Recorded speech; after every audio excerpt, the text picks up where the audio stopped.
दोस्तों, आपके दिमाग में भी कभी ना कभी यह सवाल जरूर आया होगा कि ईश्वर है या नहीं। तो चलिए जानते हैं आज की इस कहानी के माध्यम से बुद्ध ने क्यों कहा ईश्वर नहीं है। दोस्तों, गौतम बुद्ध अपने जीवन काल में अपने प्रवचनों से मानव जीवन में क्रांति लाई थी। और हम जानते भी हैं कि गौतम बुद्ध की बातों में जीवन जीने की कला की चाबी छुपी हुई है। उनके जीवन में घटित हुई घटनाओं से बहुत कुछ सीखने को मिलता है। ऐसी ही एक घटना के बारे में आज मैं आपको बताऊंगा। गौतम बुद्ध के समय में एक सवाल उनसे अक्सर पूछा जाता था कि ईश्वर है या नहीं, और हर बार बुद्ध एक अलग जवाब देते थे। ईश्वर के बारे में पूछा गया यह सवाल आज भी पहेली है, और बुद्ध के समय में भी पहेली ही था। लोगों ने यह सवाल कई बार बुद्ध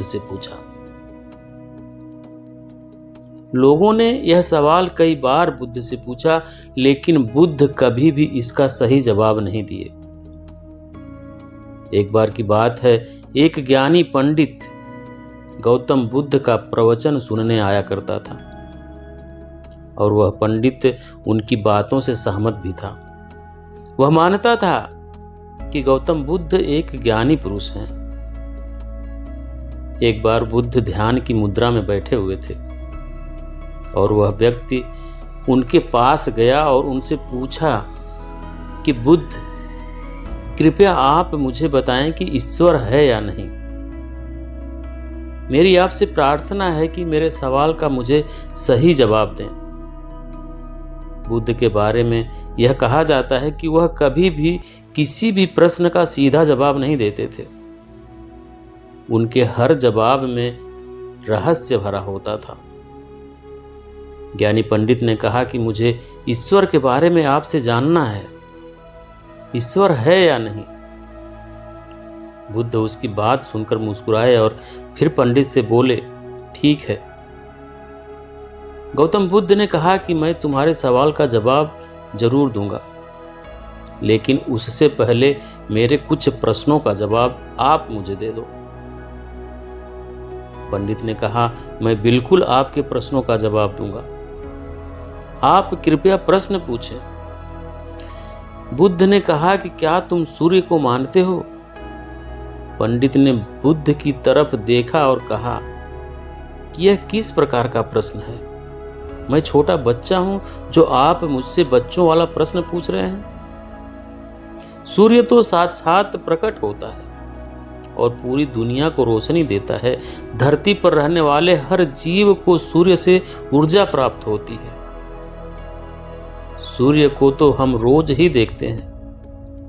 बुद्ध ने उनसे कहा कि ईश्वर के होने के बारे में प्रश्न कहां से आया, क्योंकि जिस प्रकार सूर्य हमारे सामने है उसके होने का कोई प्रश्न नहीं होता। तब ईश्वर के लिए यह सवाल क्यों उठा? ईश्वर को मानने की क्या आवश्यकता है?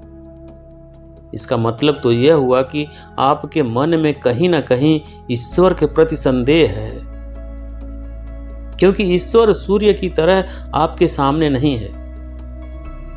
आप ईश्वर को भी बुद्धि से ढूंढने के लिए निकले हो, और बुद्धि केवल उन्हीं बातों को मानती है जो उसको अपने सामने दिखाई देता है। और ईश्वर कभी भी आपको प्रत्यक्ष रूप में सामने दिखाई नहीं देगा। अगर दिख जाए तो वह ईश्वर नहीं होगा। गौतम बुद्ध ने कहा कि तुम ईश्वर को मानते हो या नहीं? असल में यह प्रश्न ही गलत है, और गलत प्रश्न का सही उत्तर कैसे दिया जा सकता है?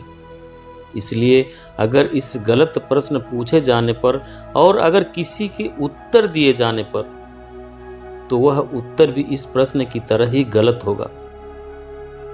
पंडित बुद्ध की बात सुनकर थोड़ा भ्रमित सा हो गया। उसने कहा कि बुद्ध, आप किस तरह की बातें कर रहे हैं?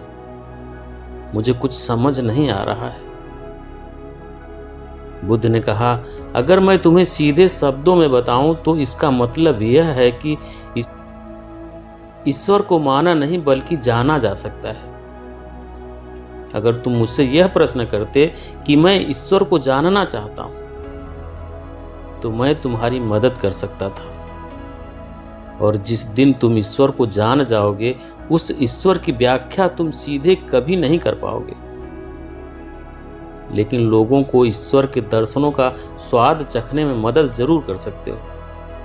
तुम कभी अपना अनुभव किसी को दे नहीं सकते, लेकिन किसी को अनुभव कराने में सहायता जरूर कर सकते हो। दोस्तों, आपने बुद्ध के जीवन की कितनी कहानियां या किस्से सुने होंगे। वहां आपने देखा होगा कि बुद्ध ने कभी भी ईश्वर के बारे में स्पष्ट नहीं कहा, और इसकी वजह से कई बार बुद्ध के ऊपर उंगलियां भी उठी। लोगों ने यहां तक कहा कि बुद्ध कुछ भी नहीं जानते, क्योंकि बुद्ध इस तरह के प्रश्नों का ठीक से उत्तर कभी नहीं देते थे। गौतम बुद्ध इस तरह के प्रश्नों से हमेशा बचा करते थे, क्योंकि ईश्वर और आत्मा के संबंध में कोई उत्तर दिया ही नहीं जा सकता, और अगर कभी देना भी पड़े तो वह उदाहरण के माध्यम से उसे समझाने का प्रयास करते थे, क्योंकि ईश्वर और आत्मा के संबंध में कोई उत्तर दिया ही नहीं जा सकता। यह संभव ही नहीं है। और मेरा यह मानना है कि बुद्ध को सचमुच ज्ञान प्राप्त हुआ था।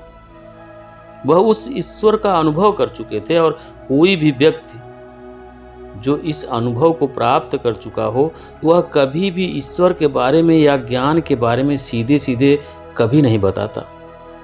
वह आपके प्रश्न को बीच में ही लटका देता है, क्योंकि वह चाहता है कि आप उसका स्वाद खुद चखें।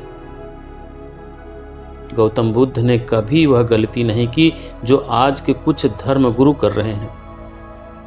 कहने का मतलब है कि जितने भी ज्ञानी पुरुषों ने ईश्वर के बारे में स्पष्टीकरण किया, उनके अनुयायियों ने उनके धर्मगुरुओं द्वारा ईश्वर के बारे में कही हुई बातों को मान लिया और अपने अलग अलग समुदाय बना लिए। फिर क्या हुआ, आप यह देख ही रहे हैं। उन गुरुओं द्वारा दी गई प्रामाणिकता के आधार पर आज वह सभी समुदाय एक दूसरे के दुश्मन बने हुए घूम रहे हैं, और हथियारों के दम पर यह प्रमाणित करना चाहते हैं कि मेरा गुरु सही है, मेरा ईश्वर सही है। वह लोग यह कहते हैं कि तुम अपने ईश्वर को छोड़ो और हमारे ईश्वर को मानो, क्योंकि हमारा ईश्वर सत्य है। अगर कोई व्यक्ति ईश्वर की सीधी व्याख्या कर देगा तो अज्ञानियों की भीड़ उसकी बातों को मान लेगी। वह भी ईश्वर का अनुभव कभी नहीं करेगी। वह भीड़ तो केवल आपकी कही हुई बातों के आधार पर किताबें लिख देगी और हाथ में तलवार लेकर चल पड़ेगी कि हम अपने समुदाय को बढ़ाएंगे, अपने धर्म को बढ़ाएंगे, प्रचार प्रसार करेंगे। शायद बुद्ध इस बात को जानते थे, इसलिए उन्होंने कई बार ईश्वर के वजूद को भी नकारा। इनकार इसलिए किया कि आपकी प्यास और गहरी हो सके, आप उसको जानने के लिए उतावले हो जाएं।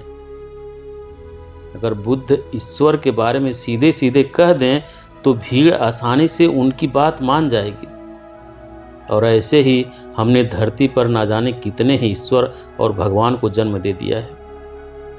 ऐसा लगता है कि ईश्वर ने मनुष्य को नहीं बनाया, बल्कि मनुष्य ने ईश्वर को पैदा किया है।